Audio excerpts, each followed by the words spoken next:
सोलापूरमध्ये आज ईद मिलादुल नबीच्या निमित्ताने सोलापूरच्या काही युवकांनी एक कार्यक्रम ठेवला होता आणि त्या कार्यक्रमासाठी आज सोलापूरची व्हिजिट ही आयोजित करण्यात आली होती.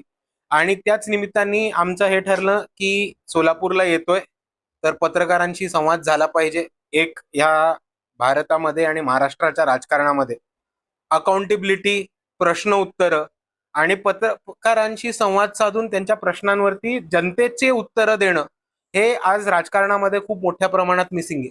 आणि म्हणून तोच एक परत महाराष्ट्राच्या आणि भारताच्या राजकारणामध्ये आपण जो डेमोक्रेसीचा किंवा लोकशाहीचा चौथा पाया हे पत्रकारिता मानतो आणि जर्नलिझम मानतो, ते बळकट करून जास्तीत जास्त प्रेस कॉन्फरन्स व्हाव्यात. प्रत्येक पक्षाच्या प्रत्येक नेत्यांनी, पदाधिकाऱ्यांनी, कार्यकर्त्यांनी तसेच निवडून आलेल्या मुख्यमंत्र्यांनी आणि पंतप्रधानांनी सुद्धा प्रेस कॉन्फरन्स द्यावी. त्यासाठी आम्ही हे निमंत्रण दिलंय आणि आपल्या सर्वांना इथे बोलवलंय. खूप आपण बघितलं असेल तर इतिहासामध्ये आणि बऱ्याचशा पारंपरिक कार्यक्रमामध्ये, सांस्कृतिक कार्यक्रमांमध्ये टिपू सुलतानांचा फोटो हा मोठ्या प्रमाणात वापरला जात होता. खास करून काही पश्चिम महाराष्ट्राचा बेल्ट असेल, मराठवाड्याचा बेल्ट असेल, इकडे टिपू सुलतानांचा फोटो, टिपू सुलतानांची जयंती ही मोठ्या प्रमाणात साजरी केली जात होती. पण 2021 पासून देवेंद्र फडणवीसांनी एक नवीन ह्याला वळण दिलं आणि त्यांनी नवीन एक वेगळाच वळण दिलं आणि त्यांनी एक स्टेटमेंट केलं होतं की टिपू सुलतानाच्या आणि औरंगजेबाच्या औलादी परत या महाराष्ट्रामध्ये वर यायला लागल्या. आणि त्याच्यानंतर एक खूप मोठ्या प्रमाणात मुसलमान युवकांना अरेस्ट करणं, त्यांना पोलीस उचलणं, त्यांचं टॉर्चर करणं, त्यांना थर्ड डिग्री देणं, त्यांच्यावरती खोटे दाखले दाखल करणं, म्हणजे त्यांना पुढे शिक्षण नोकरीला त्रास होतो हे. आणि त्याच प्रमाणात मॉब लिंचिंग हे खूप मोठ्या प्रमाणात महाराष्ट्रात चालू झालं. मुसलमान व्यावसायिकांना धंदे करायला खूप अडचण झाली. बऱ्याचशा ठिकाणी मुसलमानांची दुकानं सुद्धा बंद करण्यात आली होती या स्टेटमेंटमुळे. आणि हे खूप महाराष्ट्राच्या सामाजिक सलोख्याला आणि सामाजिक शांतीला धक्का देणारं एक स्टेटमेंट होतं आणि त्याचीच पुनरावृत्ती आपल्याला आता दिसते. बाळासाहेब आंबेडकरांनी 2023 मध्ये औरंगजेबच्या कबरीला एकदा भेट दिली होती आणि तसंच अक्कलकोटच्या कार्यक्रमामध्ये टिपू सुलतानांचा फोटो स्टेजवरती देऊन हे सांगितलं होतं की या महाराष्ट्रामध्ये भाजपमुळे मिर्झा जयचंदांच्या पण औलादी समोर आलेल्या आहेत आणि तेच लोक होते ज्यांच्यामुळे आज आपण बघतोय तर शिवाजी महाराज आणि संभाजी महाराज यांचा पराभव झाला होता. आणि त्याच्यामुळे महाराष्ट्राचा सामाजिक सालोखा सांभाळणं, सर्व समाजांना, सर्व धर्मांना एकत्र करणं आणि त्यांना या महाराष्ट्रामध्ये शांतीने राहता येईल हे बघणं ही आपली काळाची गरज आहे. आपण जर बघितलं तर महागाई ही प्रत्येक टप्प्याटप्प्याला 2014 पासून वाढत चालली होती. ज्या पक्षांनी गॅस सिलेंडर घेऊन रस्त्यावरती आंदोलनं केलं होती त्यांच्या काळामध्ये, किंवा ज्या पक्षांनी उज्ज्वला गॅस योजना आणली होती त्यांच्याच काळामध्ये गॅस हा परवडणार नाही अशी एक परिस्थिती लोकांवरती झाली. पेट्रोल, डिझेल, कांदे तसेच इतर कडधान्य ह्याचा भाव सुद्धा खूप वाढलाय, ज्याच्यामुळे लोकांना, सर्वसामान्य लोकांना अन्न परवडत नाहीये अशी परिस्थिती झाली. आणि साखरेचा भाव मोठा वाढलाय ही एक गंभीर परिस्थिती आहे. पण ह्याच्या मागे एक दुसरं षडयंत्र आहे, ते आपण सर्वांनी बघितलं पाहिजे. आतापर्यंत साखर हा जास्त म्हणजे ऊस किंवा साखर कारखाने हे जास्त करून साखर, गुळ आणि मॅक्सिमम फूड प्रोडक्ट्स किंवा खायचे पदार्थ वापरण्यासाठी बनवत.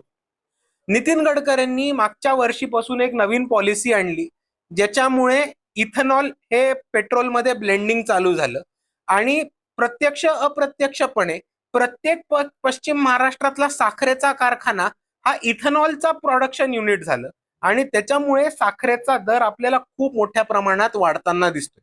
आपण दुसऱ्या बाजूला एक गोष्ट बघितली असेल तर या महाराष्ट्रामध्ये फक्त वंचित बहुजन आघाडीचा असा एक पक्ष आहे जो इथेनॉलची वरती बोलतोय आणि इथेनॉलच्या विरुद्ध भूमिका घेतोय. ह्याचं कारण असं की राष्ट्रवादी, दोन्ही शिवसेना, भाजप आणि खास करून काँग्रेस हा पक्ष जे आहेत त्यांचे मेजर आमदार, खासदार आणि लीडरशिप हे साखर सम्राट आहेत.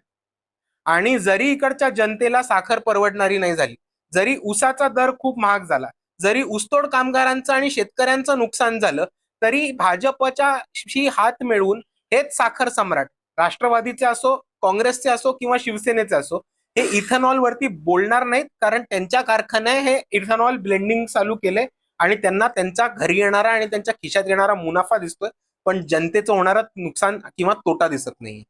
मी तेच म्हणतोय की एका बाजूला साखरेचा दर का वाढला ह्याच्या मागचं आपल्याला कारण दिलं, आणि दुसऱ्या बाजूला मी हेच सांगायचा प्रयत्न करतोय की 2014 पासून आपण किती गोष्टी इम्पोर्ट करतो आणि किती गोष्टी भारतात स्वतः उगवतो आणि शेतकऱ्यांना मदत करून शेतकऱ्यांना प्रोत्साहन देऊन सेल्फ प्रोडक्शन आपलं किती 2014 पासून कमी झालंय हे पण आपल्या सर्वांना बघायची गरज आहे. एका बाजूला शेतकऱ्यांच्या सवलती काढल्या गेल्या, शेतकऱ्यांच्या कर्जमाफी होत नाही, शेतकऱ्यांचं जर कुठचं नुकसान झालं तर नुकसान भरपाई होत नाही. त्याच्यामुळे काय होतं, आपलं प्रोडक्शन कमी होतं ऍग्रिकल्चरल प्रोडक्ट्सचं प्रोडक्शन कमी झालं की काय होतं, आपल्याला एक्सपोर्ट करायला लागतं. एक्सपोर्ट केला की महागाई वाढते, दर वाढतो. एका बाजूला आपण शेतकऱ्यांचं नुकसान करतोय आणि शेतकऱ्यांच्या झालेल्या नुकसानामुळे इकडच्या सर्वसामान्य नागरिकांना दुप्पट दर भरायला लागतोय. ह्याच्यावरती तातडीने सरकारने योजना केली पाहिजे. अक्कलकोटच्या शाळेचा जो मुद्दा आहे ते वंचित बहुजन आघाडीचे पदाधिकारीच आपल्याला याच्याबद्दल चांगलं सांगू शकतील. फक्त माझं एवढंच म्हणणं आहे की पाठपुरावा पूर्णपणे चालू आहे आणि आंदोलनाचा इशारा दिलाय, जर मागण्या पूर्ण नाही होणार तर त्याच्यावरती आंदोलन वंचित बहुजन आघाडी नक्की करेल. शिक्षणाचा बाजार करून ठेवलाय ही परिस्थिती आपण सर्वांनी समजून घेतली. ह्याला आपण 3 वेगवेगळ्या अँगल्सनी बघू. सर्वात पहिलं हे की कष्टकरी समाजातनं येणारे, वंचित समाजातनं येणारे, गोरगरीब टप्प्यातनं येणारे जितकी पण लोक होती त्यांच्यासाठी स्पर्धा परीक्षा, शिक्षण आणि त्याच्यानंतर नोकरी हेच एक तरक्कीचा आणि आयुष्यात पुढे जायचा मार्ग होता. पण जर पेपर वारंवार फुटत राहिला आणि ह्यांचा पुढचा तरक्कीचा रस्ता बंद झाला तर हे पुढे कुठे आपल्या आयुष्यात तरक्की करू शकणार आहेत किंवा आयुष्यात पुढे जाऊ शकणार आहेत हा आपल्याला प्रश्न आला पाहिजे, कारण त्यांचा पुढचा तरक्कीचा किंवा डेव्हलपमेंटचा मार्गच बंद केला जातो. ही पहिली गोष्ट.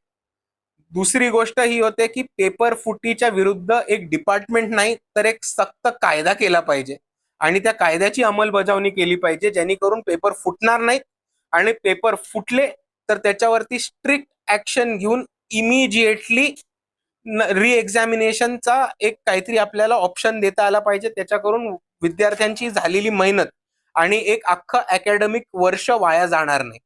आणि तिसऱ्या बाजूला पेपर फुटी वारंवार का होते, त्याच्यामध्ये कोण इन्व्हॉल्ड आहेत? डायरेक्ट मंत्री इन्व्हॉल्ड आहेत, मंत्र्यांचे ओएसडी इन्व्हॉल्ड आहेत, त्यांचे पीए इन्व्हॉल्ड आहेत, सेट डिपार्टमेंट इन्व्हॉल्ड आहे का, मागे जसं पुढे बाहेर आलं तसं काही कोचिंग क्लासेसचा हात आहे? ह्याच्यावरती स्ट्रिक्ट कारवाई होऊन त्या सगळ्या जी फाइंडिंग्स आहेत, जी माहिती आहे ती लोकांसमोर ठेवली पाहिजे. किमया ग्रुप घेऊन येत आहे जुळे सोलापुरात आपल्या स्वप्नांना प्रत्यक्षात साकारणारा 168 2 BHK आणि 3 BHK लक्झुरियस फ्लॅट्सचा भव्य प्रकल्प. सोबतच मेडिटेशन आणि yoga hall, EV charging point, fully equipped gymnasium, मुलांसाठी library, study centre, walking track with common garden, cricket turf, मनोरंजनासाठी अनेक सुविधा उपलब्ध. किमया ग्रुपचे किमया स्वप्नसृष्टी हॉटेल सेलिब्रेशन समोर जुळे सोलापूर. संपर्क 77 800 43 800.